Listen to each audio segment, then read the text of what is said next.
I am now pleased to introduce Barb Cole, who will share her Alzheimer's journey with you.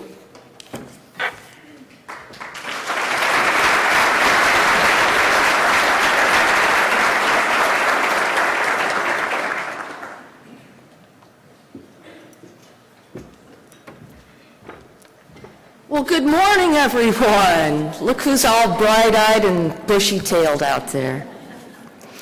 I'm here today because I know a little bit about living with Alzheimer's disease. I hope to raise awareness, dispel a few myths, and open up the dialogue about Alzheimer's.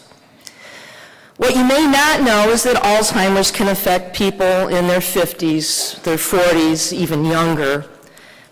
And the brains of people with Alzheimer's disease are affected 15 to 20 years before they show any outward signs or symptoms.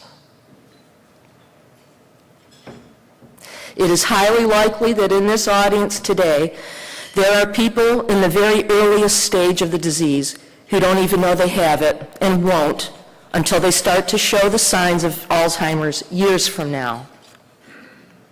I am one of the approximately 200,000 people in the U.S.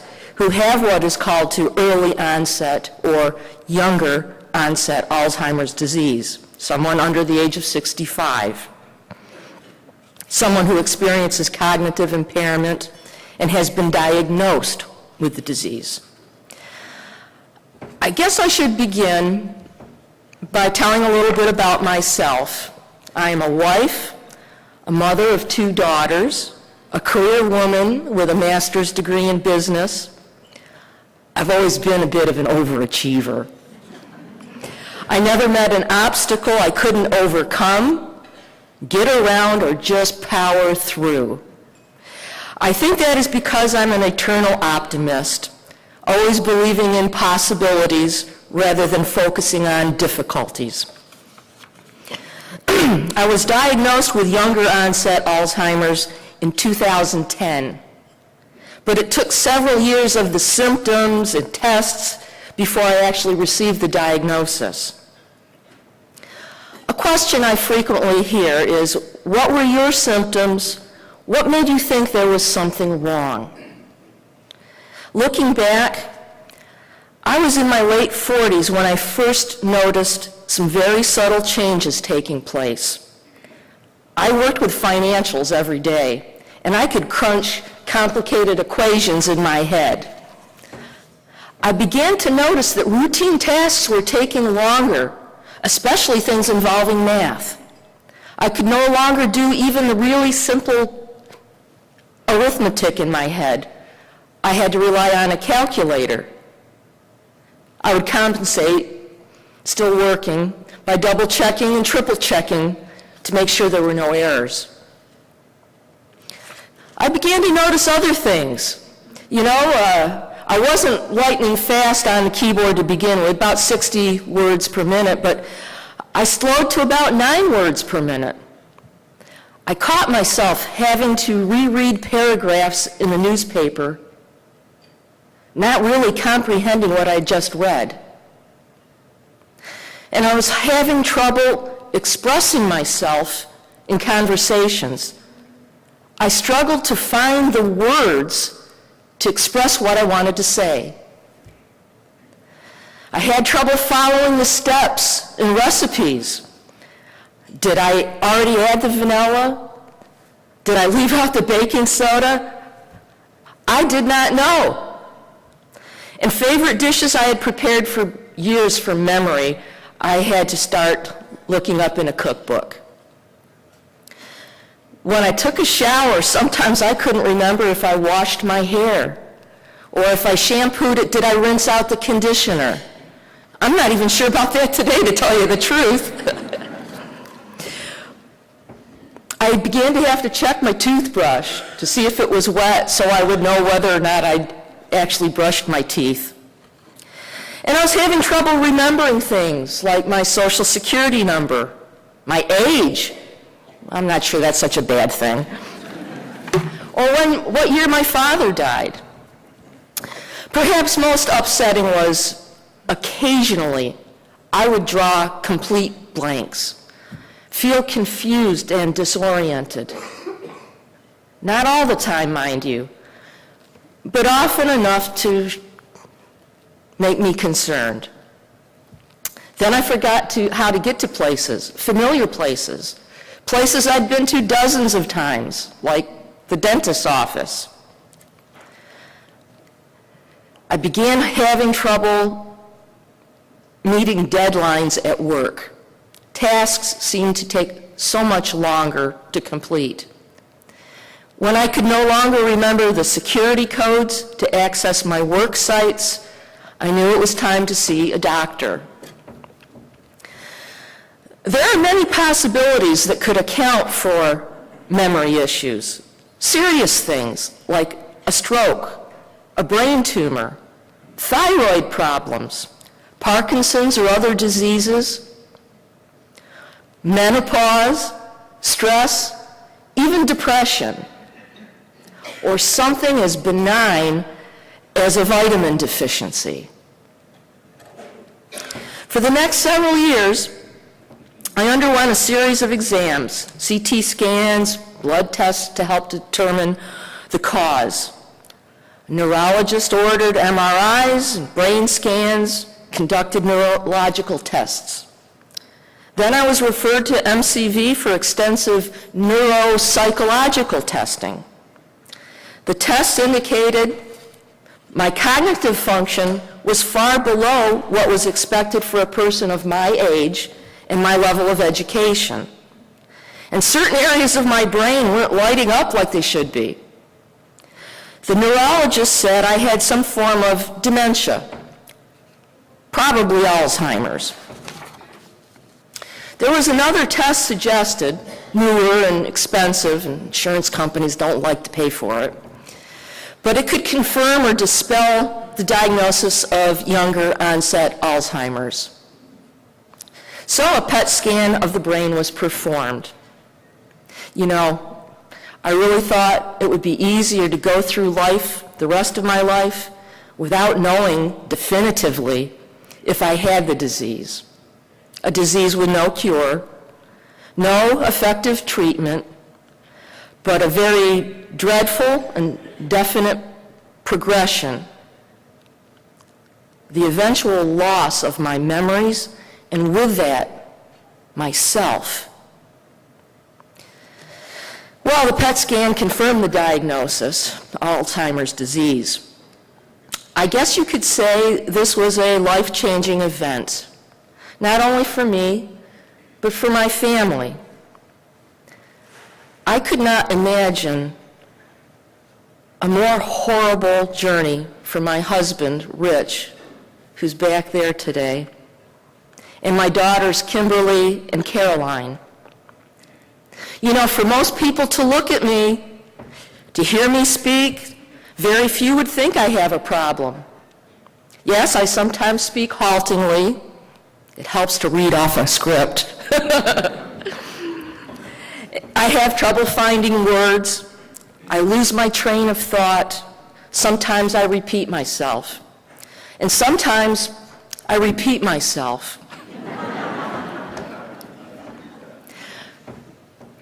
But I knew there was more to it.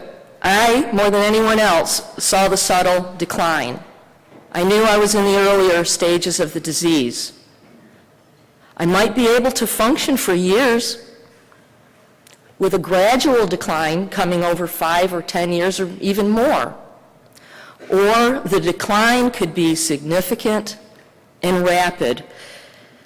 There was no way to know how the dementia would progress in my case, how rapidly my cognitive function would decline.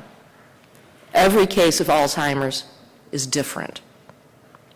The only certainty was the final outcome, not when, but how it would eventually end. Denial, anger, bargaining, depression, and maybe one day acceptance. These are the stages of grief. My family began the emotional journey in denial. I skipped over denial and bargaining stages because I'd pretty much been doing that for the previous 2 years. I was going back and forth between anger and depression, just trying to find a way to cope. When I could no longer perform all the duties of my job, I lost my employment. And with it, a big part of my identity and self-worth. I debated whether to share my diagnosis with friends and family.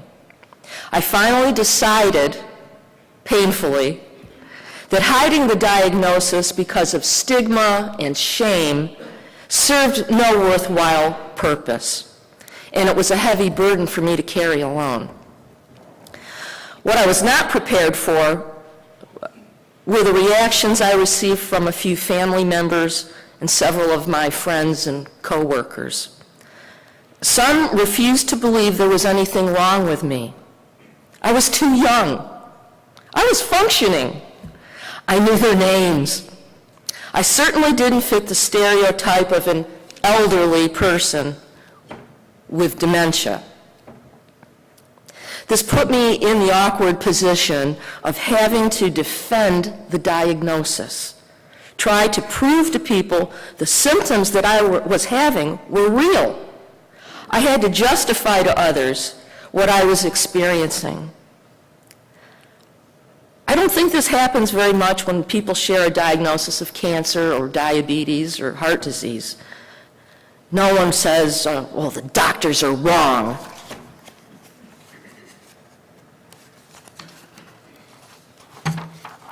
It is uncomfortable to discuss the disease, the progression of the symptoms, the eventual change in personality.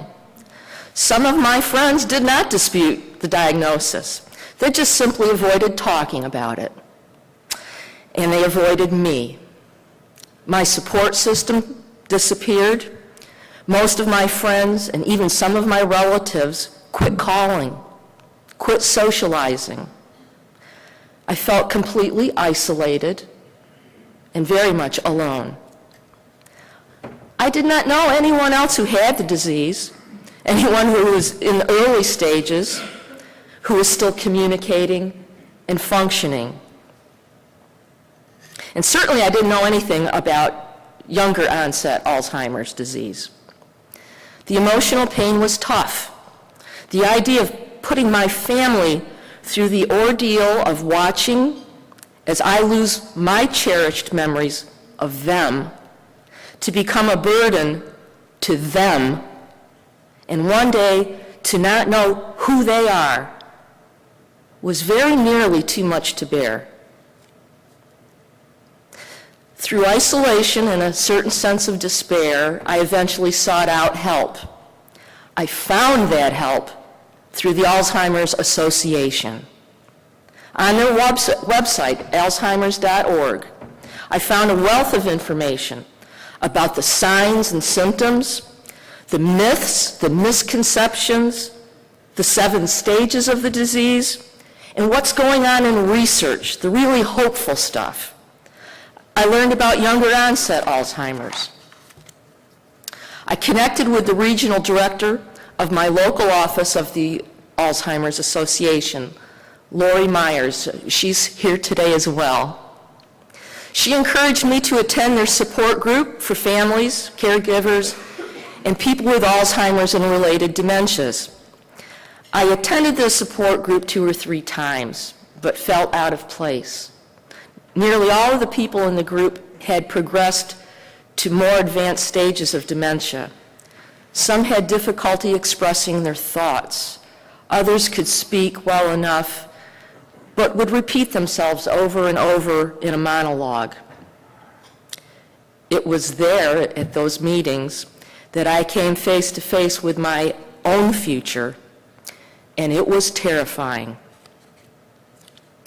I needed to talk to someone who was still in the early stages of dementia, someone who was having to cope with the stigma, the changed relationships, the loss of friends, loss of employment, and to a degree, loss of identity, purpose, and self-worth. In a moment of darkness, I shared my feelings with Lori Myers. And you know, she kicked into action and formed a coffee and support group for people in the early stages of dementia. All I can say is thank God for the Alzheimer's Association and for Lori Myers. I am no longer alone in this journey, and no one else needs to be either. Some people, when they are confronted with some of the tougher challenges in life, will ask, why me? In my case, I think I know the answer. To make something positive come out of this journey into Alzheimer's. It's up to me to make a difference, to make a commitment to educate the public about Alzheimer's disease while I still can. The end of Alzheimer's starts with me. I hope to communicate the facts about Alzheimer's dementia, its huge emotional and financial impact on families. Whether you have $1,000 or $1 million, the costs of medical care, home health care, and assisted living for Alzheimer's patients will drain every cent you have. I hope to raise awareness to this growing national health care crisis that has such a devastating consequence for the U.S. economy, a crisis that is reaching epidemic proportions. That requires action now. I hope to advocate for increased funding and research necessary to find a cure. I hope to dispel the myths and misconceptions that Alzheimer's is a natural part of aging. It's not. That only older people get Alzheimer's. Not true. That there are treatments available to stop the progression of Alzheimer's. There aren't. And that Alzheimer's is not fatal. It is. I hope by being here to help end the stigma associated with Alzheimer's, by openly sharing my personal journey and encouraging others to talk about it. And by being proof, right here, people living with Alzheimer's and related dementias can still be functioning, can still be productive, and can still live meaningful lives and have value. So now, folks, it's up to you. The end of Alzheimer's starts with you. Will you do your part? Get involved. Contact your state and federal representatives and ask them to do their part to increase funding for critical research and to affect public policy in a productive way. Get others involved. Talk about it. If they don't already know someone with Alzheimer's, just wait. They will. And please, generously donate to the Alzheimer's Association. Together we can help find the cure. The brain you save may be your own. So in closing, remember, the end of Alzheimer's now begins with you. Thank you for being here today, and God bless you.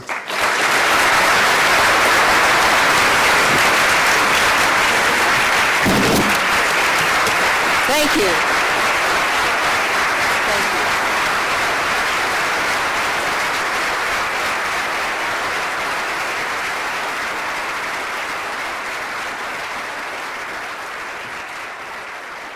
Get those checkbooks out.